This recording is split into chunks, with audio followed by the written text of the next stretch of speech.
So we also, because he covers everything, he did the article on the 5 teams most likely to decline.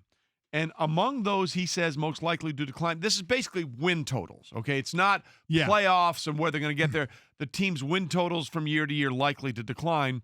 And so you can understand that he would start with a team like the Rams, who went 13-3. I think if the Rams go 11-5 or 12-4, no one's going to look at it as a bad season. Right, because they can still get to the ultimate goal. Correct. Yeah. But it would also be accurate that they would decline.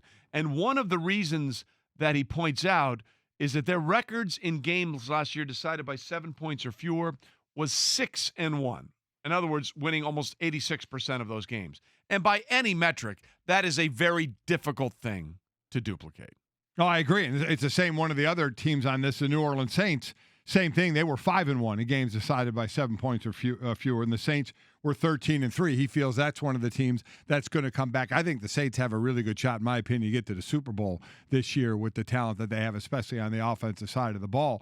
But again, to stick to what Bill is doing, it possibly could be a worse record, but still get there. Yeah, the Saints and the Rams, also two of the healthier teams last year. Football Outsiders does this great stat called adjusted games lost. So the guys you lost for injury, and it weights for starters who are lost versus backup players and all that. And both of these teams, I think, top 6 in games lost last year. So lost the fewest amount of games of a lot of teams as far as injured players. And here's why Bill uses that 6-1 metric as important. Since 1989, which, by the way, not a small size sample, 12 other teams had gone 6-1 in one-score games, winning an average of 12 games over the full season.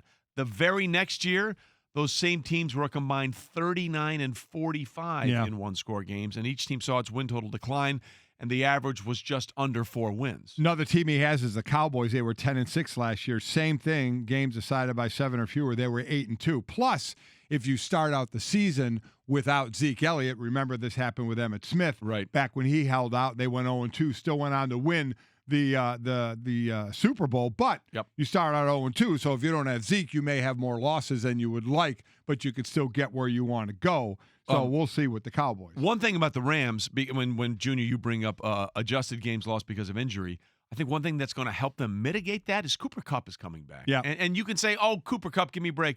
Listen, like Cooper Kupp is a guy that kept things on track for them. He kept things moving. He was not the over-the-top guy that Brandon Cooks was or the down-the-field catcher like Robert Woods was. He's the guy that basically think of him as an Edelman-type player in that offense. And in that offense, that kind of player is going to generate a lot of offense and a lot of yards, and he's coming back this year. I'm with you. The only thing that worries me about their offense is you're replacing the middle. Now, some of it was necessary. John Sullivan was getting up there. He is no longer there, the former starting center for the Rams these last few years. And Roger Saffold departs in the offseason, goes over to Tennessee. And so now you're replacing two guys in the middle of an offensive line that, looking back over this run of success, we talk about what Andrew Whitworth coming there meant, but was healthy and played a ton of snaps together. That continuity, especially in front of Jared Goff, who we know has been a guy that Sean McVay's been in the headset with, who they've really weaned along in this process. And so now he is going to be out there without that safety net of the guy who had been in front of him helping him call the shots. Fourth team out there he has is the Los Angeles Chargers, who were 12-4 last year. Again, 5-1 in those close games, 7 or fewer points, where between 2015 and 17, they were 7-20 in games like that. Had a good year last year there, but could they be a team that dips from 12-4?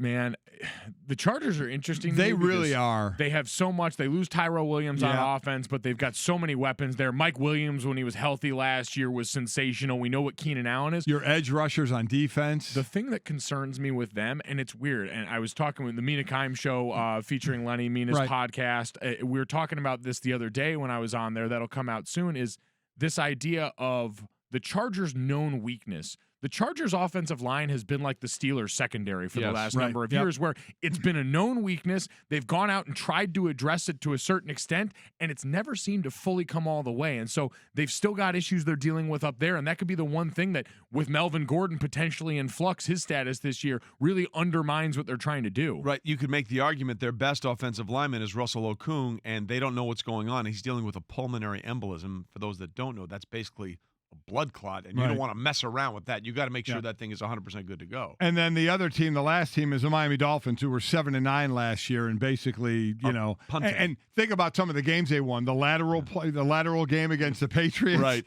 which was unbelievable that they won that game. But a lot of people think they're just basically punting on the season. Of the non-Dolphins one, because they're throw them clearly out. tanking. Right. Which one of these teams would you pick? It's interesting because I think the NFC South is going to be a tougher division. So I think look, the Saints winning 11 games as opposed to 13, I could see very easily.